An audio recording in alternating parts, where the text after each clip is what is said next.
Welcome to the Slop Temple. We pray this video helps. You will begin by verifying backups and clearing space. This prevents data loss and failed restores. Once done, boot into Mac OS Recovery. Restart and hold Command-R. Make sure the external backup drive is connected and mounted. Open Disk Utility to verify the Bootcamp partition type and name, because correct identification avoids accidental formatting. Then download the current Bootcamp support software so Windows drivers match your Mac hardware. Keeping drivers current reduces post-restore hardware issues. You will now recreate the Bootcamp partition and restore the Windows image. This is the critical middle step.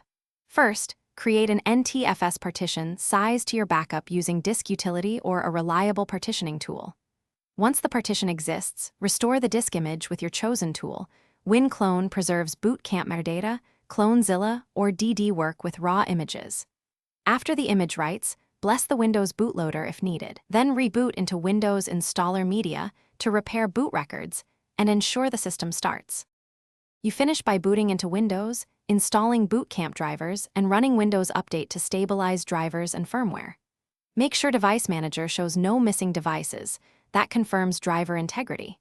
If Windows refuses to boot, use Repair Media to run bootrex/fixmber and bootrex/fixboot, then rebuild the BCD with bootrex/rebuild.